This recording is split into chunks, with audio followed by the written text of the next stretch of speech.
저는 고등학교 3학년 생활을 하면서 체력이 얼마나 중요한지 깨달았기 때문에요. 대학에 들어간 이후에도 지속적으로 운동을 했습니다. 대학교 기숙사 앞에는 작은 운동장이 있었어요. 저는 하루 일과를 마치고 기숙사에 올라와 매일 밤 그 운동장을 돌았습니다.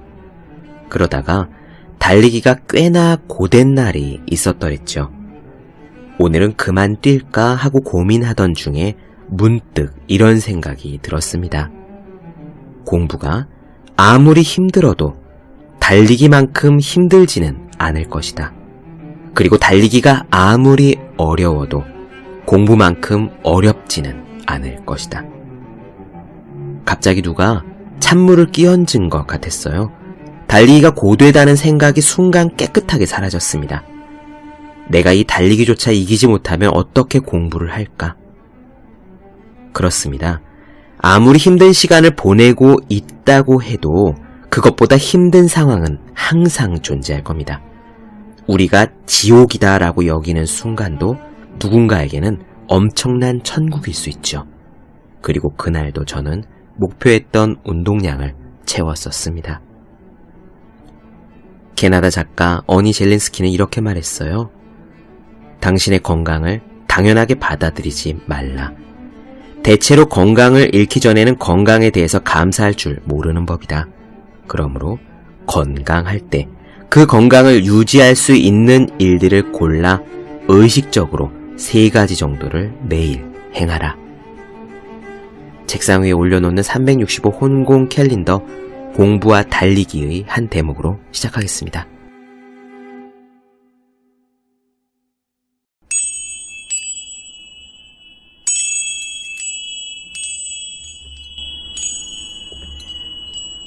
네, 안녕하세요. 본격 공부자극 팟캐스트 서울대는 어떻게 공부하는가, 한지우입니다. 우리는 지금 엔젤라 더커스의 그릿을 살펴보고 있습니다. 그릿을 키우는 방법에 대해 이야기 중인데요. 지금까지 2가지 말씀을 드렸어요. 열정을 의식적으로 키울 것, 그리고 질이 다른 연습을 할 것입니다. 이어서 오늘 3번째 방법이 나와요. 목적의식을 가져라 입니다. 여기서 말하는 목적의식이란 다른 사람을 돕는 이타적인 목적의식을 말해요. 지금 하고 있는 일 혹은 공부가 이 세상에 어떻게 도움이 될 것인가 하는 목적의식입니다. 이 목적의식이 있는 사람이 그릿, 즉 끈기가 높다고 해요. 중간에 재미있는 실험 결과가 나와요. 사람들을 3부류로 나누었답니다. 지금 하는 일에 흥미가 있는 사람, 그리고 지금 하는 일에 의미가 있다고 생각하는 사람, 마지막으로 흥미도 있고 의미도 있다고 생각하는 사람. 이 3가지 부류 중에서 어느 부류의 사람들이 가장 일에서 성취도가 높았을까요? 정답은 3번째입니다. 일 자체가 재미도 있고요. 거기에 의미도 있어야 한다는 거예요. 어찌 보면 당연한 이야기 같지만 곰곰이 뜯어보면 이 실험은 중요한 의미를 내포하고 있습니다. 왜 젊은이들 중에는, 대학생들 중에는요, 의미 있는 일을 하면 살고 싶다라고 생각하시는 좋은 분들이 많이 있잖아요. 자원봉사라던가 시민단체 혹은 비영리재단 같은 일들 말입니다. 또는 공공의 일에 복무하기 위해서 교사, 공무원, 경찰, 소방관 혹은 군인이 되기를 꿈꾸는 경우도 많고요. 그런 진로에 관심이 있다는 게 문제라는 이야기는 당연히 아닙니다. 핵심은요, 그런 의미가 충분히 있을지라도, 봉사의식이 확실할지라도 그 일 자체를 좋아하지 않으면 성취도가 낮고요, 오래 하기 힘들 가능성이 높다는 겁니다. 일 자체를 좋아해야 해요. 사실 저는 이걸 경험했습니다. 제가 군 제대 후에 처음 했던 일이 숙명여대 앞에서 커피 가게였다고 몇 번 말씀을 드렸죠. 저는 커피에 대해 하나도 모르면서, 심지어 아메리카노와 라떼를 구분할 줄도 모르면서 커피 한 잔을 팔 때마다 일정 금액을 유니세프에 기부하는 게 좋아서, 그리고 공정무역 원두를 쓴다는 게 좋아서 그 일을 덜컥 시작했습니다. 하지만 계속 하는데요, 커피 자체가 좋아지진 않더라고요. 커피를 내리고 음료를 만들고 새로운 메뉴를 개발하는 일 자체가 좋아지진 않았습니다. 제가 전형적으로 저 위에서 말했던 경우였던 거죠. 의미는 분명히 있었지만 그 일 자체가 좋지는 않았던 사례. 결국 제 가게는 1년이 조금 지나 문을 닫고 말았습니다. 우리는 반드시 그래야 합니다. 이타적인 목적의식을 가지고 일을 해야 하지만 동시에 그 일 자체를 좋아하기도 해야 합니다. 물론 그 반대로 일은 재미있더라도 목적의식이 없으면, 이타심이 없으면 오래 할 수 없습니다. 그러면 목적의식을 어떻게 기르느냐? 이따가 이야기하겠지만 3가지 방법이 나올 거예요. 지금 한번 상상해 보시겠어요? 첫째, 이 세상이 더 나은 곳이 되려면 어떤 모습이 되어야 할지 상상해 보는 겁니다. 그리고 여러분의 일 또는 공부가 그 세상을 위해 어떻게 공헌할 수 있을지 생각하는 거죠. 둘째, 지금 여러분이 하는 일에서 혹은 공부에서 그 공헌을 할 수 있도록 아주 작은 변화를 주어 보는 겁니다. 그리고 셋째, 여러분이 원하는 그런 행동으로 실제 무언가를 이뤄낸, 성공해낸 롤모델을 찾으시는 겁니다. 이 3가지 방법으로 목적의식을 기를 수 있다고 해요. 제가 지금 이 이야기를 나누어 드리는 일이 기쁜 것은요. 예전에 이 방송에서 9번째 지능에 대해 언급한 적이 있어요. 1년도 더 지난 일일 겁니다. 꽤 오래전 방송이었는데요. 그 책에서 다루었던 것과 같은 이야기거든요. 그 책에서는 이 목적의식을 가리켜서 9번째 지능이다라고 이야기했습니다. 의미를 생각하는 지능이 존재하고 그것이 아직 확실히 증명되진 않았지만 다중지능 가운데 분명히 있을 거라고 추정되는 지능, 즉 9번째 지능이었죠. 그리고 그 책에서는 이 의미를 생각할 줄 아는 9번째 지능을 가진 사람이 성취도 크고 삶도 더 충만하게 행복하게 산다는 이야기를 나누어 드렸었습니다. 전혀 다른 책에서 같은 조언을 하고 있어서 반가웠어요. 그럼 오늘의 이야기 시작하겠습니다.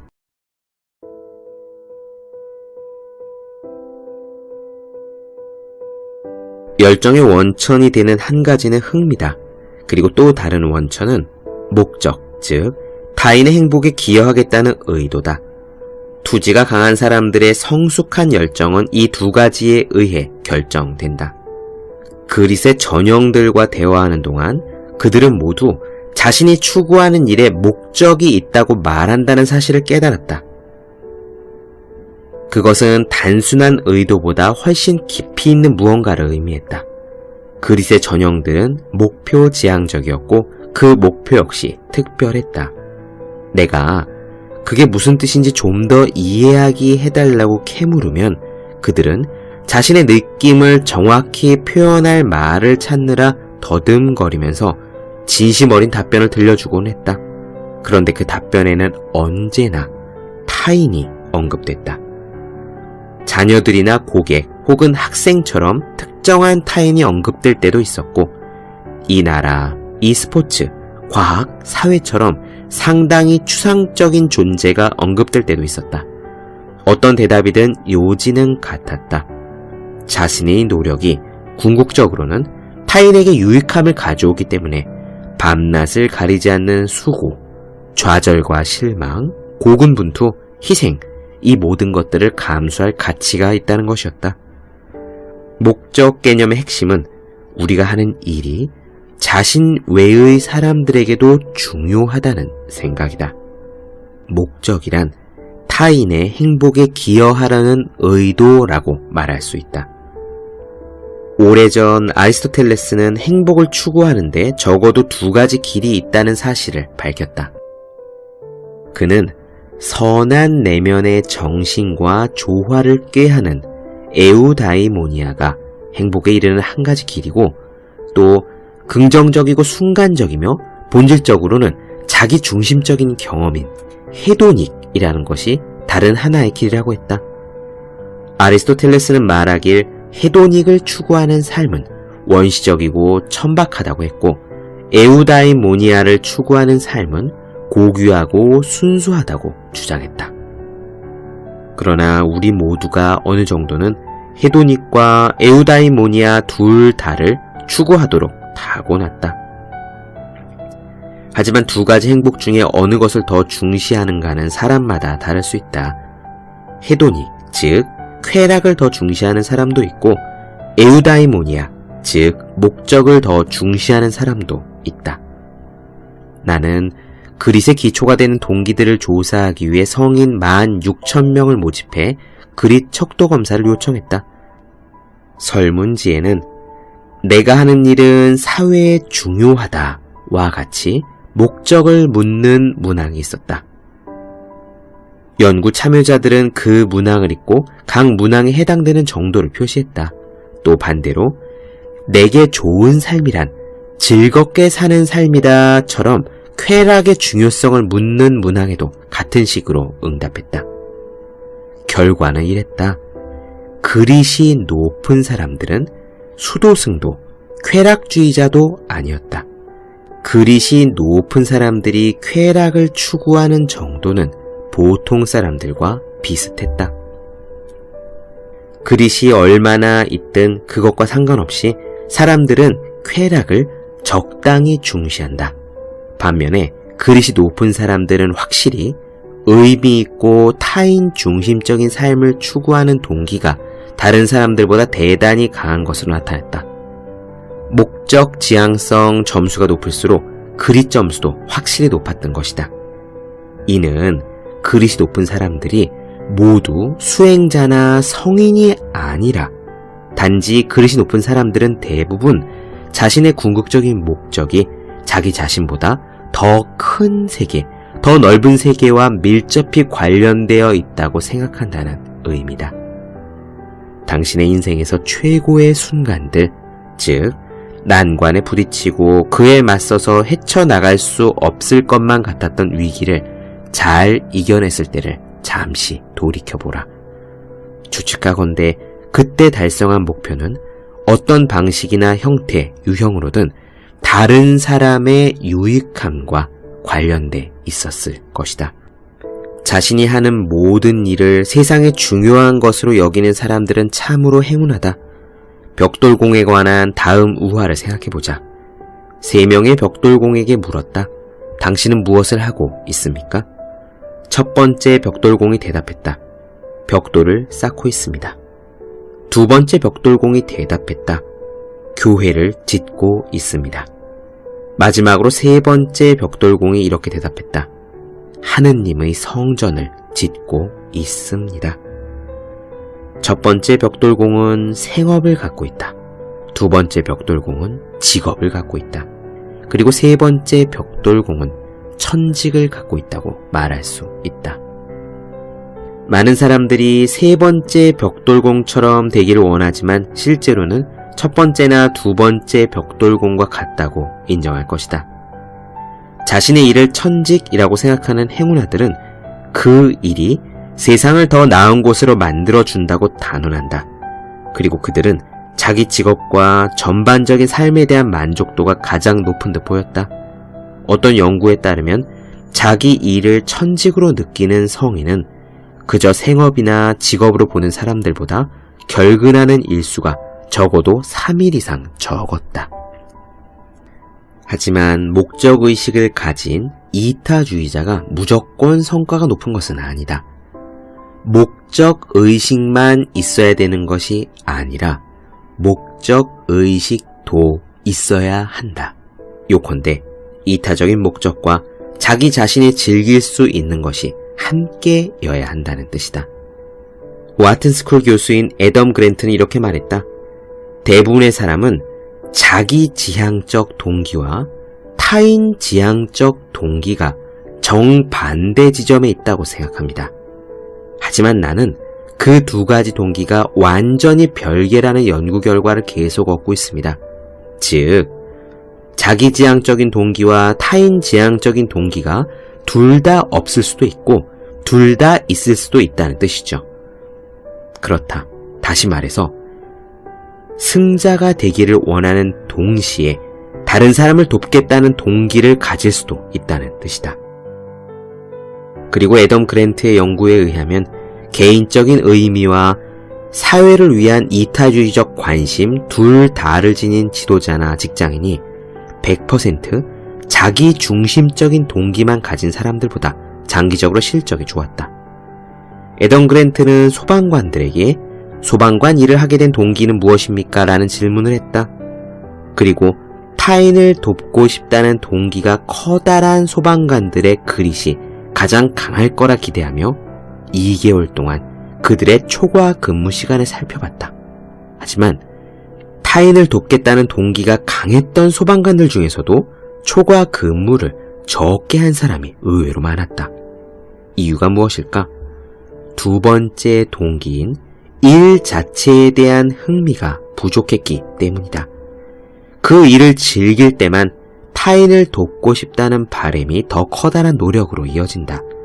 실제로 저는 제 일을 통해 다른 사람들을 돕고 싶기 때문입니다 라고 말한 친사회적 동기와 함께 저는 그 일이 재밌어요 라고 자기 일에 대한 본연의 관심을 밝힌 소방관들이 다른 보통 소방관들보다 주당 초과 근무 시간이 평균 50%나 많았다.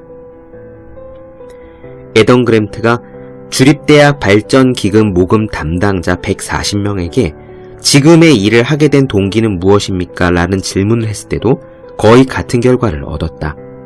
강한 친사회적 동기를 밝힌 동시에 일 자체의 매력을 느낀다고 응답한 모금 담당자들이 사람들에게 더 많이 전화를 걸었고 그 결과 더 많은 대학 발전 기금을 모금했다. 그렇다면 어떻게 목적의식을 기를 수 있을까? 목적의식을 기르는 3가지 방법이 있다. 당신의 나이가 얼마가 됐든 목적의식을 기르기에 너무 빠르거나 늦은 나이란 없다. 첫째, 데이비드 예거는 당신이 지금 하는 일이 사회에 어떤 긍정적인 기여를 할 수 있는지 깊이 생각해보라고 권한다. 데이비드 예거는 고등학생들에게 어떻게 하면 세상이 더 살기 좋은 곳이 될 수 있을까? 라고 질문을 던지고 그것을 학교에서 배운 내용과 연관시켜 대답해달라고 요청했다. 어떤 고등학생은 이렇게 대답했다. 저는 유전학자가 되고 싶습니다. 그 직업이라면 유전자 조작 기술로 식량을 더 많이 만들어서 세상을 발전시킬 수 있을 테니까요. 1시간도 채 걸리지 않는 이 간단한 질의응답에 학생들은 매우 활발히 참여했다. 그리고 다른 집단의 활동과 비교했을 때 이 목적에 대한 성찰을 했던 학생들은 시험을 앞두고 공부하는 시간을 무려 2배나 늘렸다. 재미있는 영화를 볼 수 있는 선택권이 주어졌을 때도 학생들은 지루한 수학 문제를 열심히 풀었으며 그 결과 과학과 수학 과목의 성적이 향상되었다. 만약에 우리들이라면 어떻게 더 나은 세상을 만들 수 있을까? 라는 질문에 자신이 하고 있는 일이나 자신이 하고 있는 공부와 연관해서 답을 해볼 수 있을 거다. 둘째, 에이미는 조언하길 자신의 일에 작지만 의미 있는 변화를 주면서 자신의 핵심 가치관과의 연관성을 증대시킬 방법을 생각해보라고 권한다. 최근에 에이미는 구글 직원을 대상으로 이를 실험한 적이 있다. 판매, 홍보, 재무, 영업, 회계처럼 목적이란 단어가 바로 연상되지 않는 딱딱한 부서의 직원들을 대상으로 의미 있고 즐거운 업무라는 목표를 만들기 위해 일과에 변화를 줄 수 있는 작은 방안들을 만들어 보라고 했다. 그 직원들은 의미 있고 즐거운 업무를 만들기 위해서 작은 변화들, 작은 아이디어들을 도출해냈고 6주 후에 이 워크숍에 참석했던 직원들은 훨씬 행복하고 효율적으로 일한다고 스스로를 평가했다. 셋째, 빌 데이먼은 말하길 목적이 확실한 롤모델을 찾으라고 권한다. 그는 자신이 면담 연구에 사용했던 다음 질문들에 대한 답을 글로 써보라고 제안한다. 지금로부터 15년 후의 당신을 상상해 보십시오. 그때 당신에게 가장 중요한 일은 무엇이겠습니까? 당신에게 더 나은 사람이 되어야겠다는 자극을 줬던 사람이 있습니까? 그런 삶을 보여준 사람은 누구입니까? 이런 질문을 통해 찾을 수 있듯 롤모델이 확실히 있는 사람은 목적 중심의 삶을 살 가능성이 더 높아진다.